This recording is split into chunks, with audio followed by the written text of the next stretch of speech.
Bonjour à tous et bienvenue dans cette vidéo, vidéo qui est la suite des nouvelles fonctions d'Excel. Donc j'en ai déjà montré pas mal, hein, recherche X, j'ai montré déjà la fonction séquence et j'ai fait déjà des tutos sur les fonctions filtre, tri. D'accord. Donc voilà, donc ici encore un autre exemple concret de ce qu'on peut faire grâce à ces nouvelles fonctions matricielles. Notamment ici, c'est de rendre un graphique dynamique et trié en même temps. Donc ça peut être important, notamment pour des tableaux de bord. Donc on va pouvoir ici assez simplement, grâce à ces nouvelles fonctions, de pouvoir avoir un graphique trié. Ici on voit que les clients sont triés des ventes des plus grandes vers les plus petites. Ok, grâce ici à un petit tableau, donc ici on a une petite source, et ici on veut par exemple lui mettre, tiens, je voudrais rajouter le client 4, donc il suffit ici de mettre un critère, ici je vais taper juste le X, et automatiquement vous allez voir, il va le rajouter ici, classé au bon endroit dans mon graphique. Voilà, si j'en retire un, tiens, je vais retirer le client 10, si je fais supprimer, voilà. Ici ce graphique va s'actualiser tout seul. Et là, donc, normalement, ici, c'est pas possible de le faire, ben, évidemment, en temps normal, avec un graphique banal.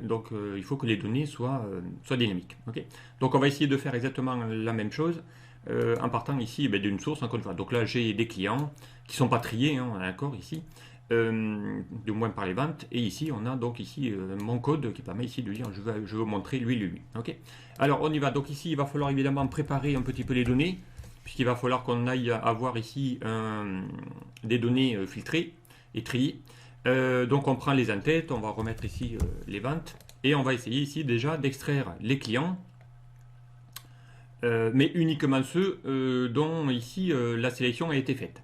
Donc ici, on va utiliser encore une fois la fonction filtre qu'on avait déjà abordée la fois passée. Donc voilà, nouvelle fonction filtre qui est vraiment intéressante à connaître. Donc là, il va vous demander ici quel est le tableau à filtrer. Donc ici, c'est mes tableaux, c'est ma table de données à filtrer. Donc ici, ma table des données à filtrer, c'est mes clients. D'accord.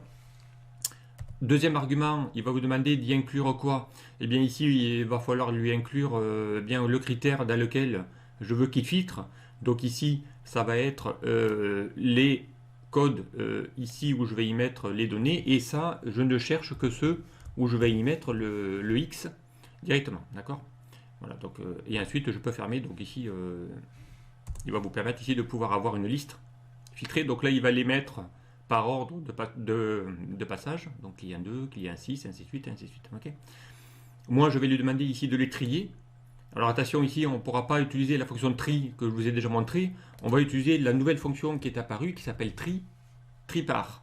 Parce que elle, l'avantage, c'est qu'elle va pouvoir ici vous trier un tableau 1, un tableau 2 par plusieurs critères. D'accord. Donc, fonction matricielle aussi, qui va vous permettre ici de pouvoir filtrer. Alors, il vous dit de trier quoi? Ce tableau, mais ce coup-ci, il va falloir lui mettre derrière un critère qui va lui dire de le trier à partir d'un certain ordre. Et l'ordre, ici, ça sera quoi? Ça sera d'utiliser exactement le même. Ok. Donc, il va falloir qu'il le filtre lui aussi derrière pour ne prendre que les données comme veut. Mais ici, l'ordre, ça ne sera pas de les filtrer sur les clients, mais sur les ventes. Donc ici, la plage ici bleue, ça sera de lui dire, va le faire sur les ventes. D'accord. Okay. Et ensuite, il va falloir lui dire de les trier par ordre décroissant. Donc c'est-à-dire, je vais mettre d'abord les montants. Là, on va lui dire de le trier par les montants, pas par les noms des clients, mais par les montants. Donc, et en ordre décroissant, c'est-à-dire du plus grand vers le plus petit. Donc ici, il vous demande de mettre -1 pour le décroissant. Voilà, je ferme la parenthèse et je valide. Donc là, je vais avoir ici les données qui vont être faites. Ok. Alors, hop. Alors ici, évidemment, ça bougeait. Hop, ici, c'est pas...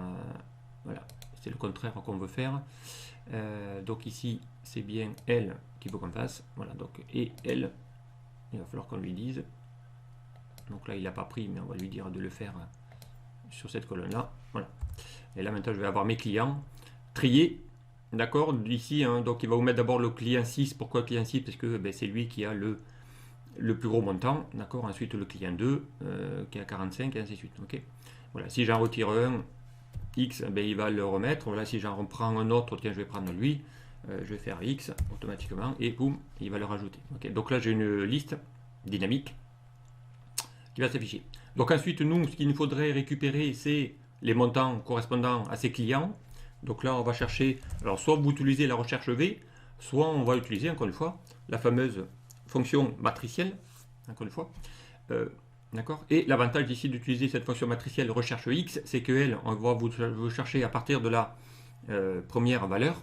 D'accord. Et il faut qu'il le fasse pour toutes les autres derrière. Donc on va lui prendre la plage en lui mettant le fameux dièse H direct. Okay. Ensuite, il va vous demander, deuxième argument, quel est le tableau de recherche? Le tableau de recherche, il doit chercher les clients. Donc les clients se trouvent ici, dans cette colonne-là. Ensuite, il va vous demander dans quel tableau je dois renvoyer ou trouver les données. Et bien ici, il va falloir qu'il aille les trouver dans les montants, les ventes. Okay.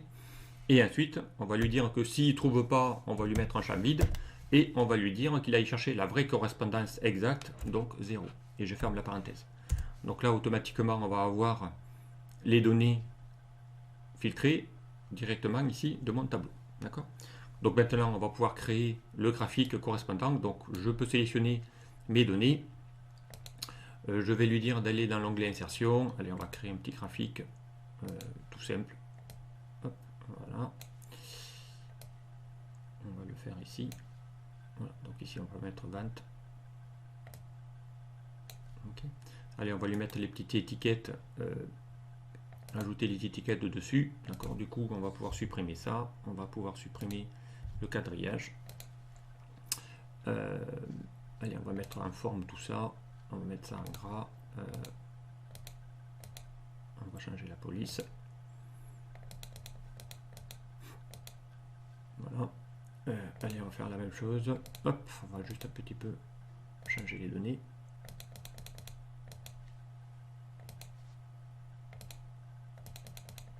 Okay.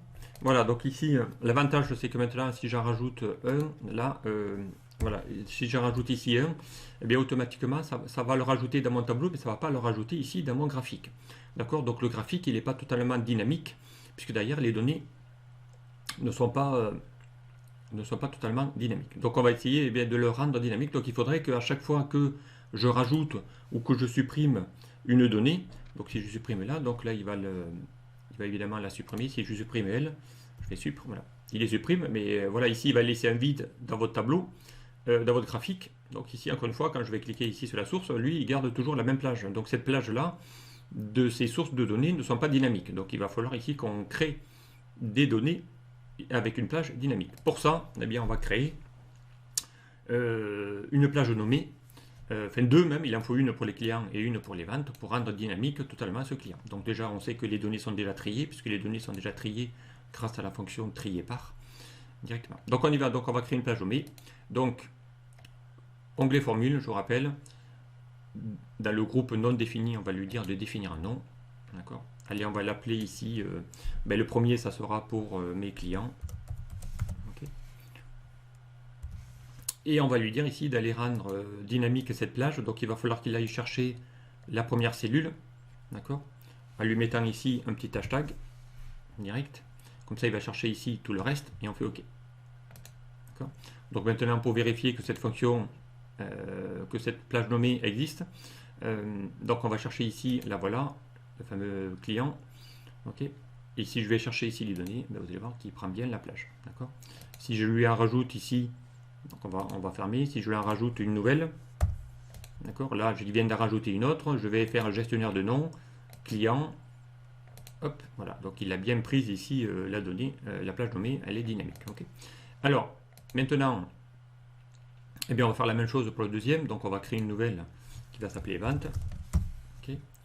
On va lui dire ici d'aller chercher la première donnée et on va lui dire de continuer à chercher le reste avec le fameux dièse H. Hop, on y va et on fait OK. Donc on va alors effectivement, je l'avais déjà créé dans l'exemple suivant, on va l'appeler vente. Allez, on va mettre plage vente, pourquoi pas plage vente. OK. Allez, on va lui donner la première donnée.